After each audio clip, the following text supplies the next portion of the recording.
और गोरखपुर में वोट करने के बाद सांसद रवि किशन ने न्यूज स्ट्रीट से खास बातचीत की है। रवि किशन ने सभी 27 सीटों पर जीत का दावा भी किया। देखिए। हमारे साथ गोरखपुर के सांसद रवि किशन जी हैं। आज जिस तरह से मतदान हो रहा है, 27 सीटों में कितनी सीटें जीतने का, पहले तो आप ये बताइए, मान रहे हैं कि कितनी सीटें जीत रही है? देखिए, हम लोगों का तो पूरा टारगेट 27 से 27 जीतने का। हम लोग बहुमत ही सोचते हैं, क्योंकि जनता, बीडीसी प्रधान, विधायकगण, सांसदगण सब लोगों ने ये तय किया है कि ऐसी सरकार ही रहे महाराज जी की, जहां हमारी सुनवाई हो, जहां हमारा काम हो और जहां भ्रष्टाचार मुक्त हो, भ्रष्टाचार ना हो। तो उसके हिसाब से तो हमको जो खबर आ रही है कि हम लोग सारी सीटों पे हम लोगों की दावेदारी है। आप लोग सतर्क रहें, ऐसे बहुत सारे मूवमेंट हो रहे हैं, हर गली मोहल्ले में हो रहे हैं। ये जैसे बहुमत की सरकार बनी थी, शपथ के दिन से इन लोगों की प्लानिंग थी।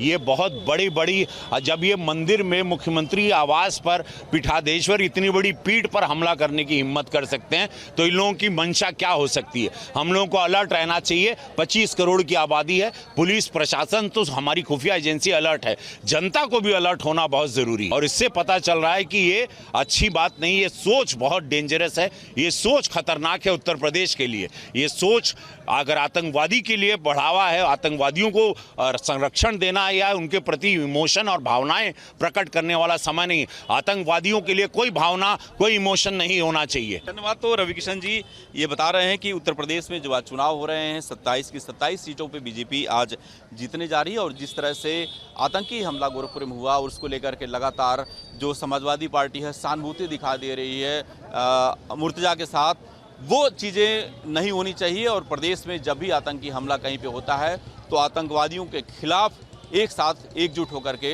लड़ाई लड़नी चाहिए। वीडियो प्रतिपूर्ण साथ दीपक श्रीवास्तव, न्यूज़ स्टेट गोरखपुर। चलिए, ज्यादा जानकारी के साथ दीपक लगातार बने हैं। दीपक का रुख करते हैं। दीपक, फिलहाल क्या अपडेट विधान परिषद चुनाव को लेकर? हमने देखा खुद मुख्यमंत्री अपने बीजेपी के विधायकों, सांसदों के साथ वहां मताधिकार के लिए पहुंचे थे, वोट के लिए पहुंचे थे। उसके बाद क्या तस्वीरें सामने आई? जी देखिए, लगातार वोटिंग चल रही है आयुष, और हम 10 बजे तक के लगभग 2 घंटे की बात करें तो लगभग यहाँ पे 50 वोट पड़ चुके हैं। नगर निगम का जो बूथ है यहाँ पे 145 कुल यहाँ पे वोटर्स हैं, और माना जा रहा है कि 1 से 2 बजे के बीच में सारे जो वोटिंग है वो पड़ जाएंगी। क्योंकि जो वोटर्स होते हैं वो आम वोटर्स नहीं होते हैं, उनको पता होता है कि मताधिकार का प्रयोग उनके लिए कितना इंपॉर्टेंट है। जो इस एमएलसी चुनाव में होते हैं तो हर कोई आज अपने मताधिकार का प्रयोग करने यहाँ पे पहुँच रहा है। और जिस तरह से योगी आदित्यनाथ खुद इस बूथ पर पहुँचे थे वोट करने के लिए, अगर वो चाहते हैं तो प्रतिनिधि भी भेजा जा सकता था उनका, क्योंकि इस चुनाव में एक नियम होता है कि आपकी जगह आपका प्रतिनिधि चुनाव में वोट डाल सकता है। लेकिन वो खुद पहुंचे थे और उन्होंने पूरे प्रदेश के जितने भी बीजेपी के सांसद, विधायक और जिला पंचायत अध्यक्ष है और क्षेत्र पंचायत अध्यक्ष जो चुने गए हैं, उनको मैसेज भी एक तरीके से दिलवाया था 2 दिन पहले कि सभी लोग बूथों पर जाए, वोट करें। क्योंकि उनका एक वोट जो है इस बार जो 27 सीटों पर चुनाव हो रहा है उनके प्रत्याशी को जिता सकता है और प्रदेश में एक इतिहास बना सकता है। क्योंकि 4 दशक में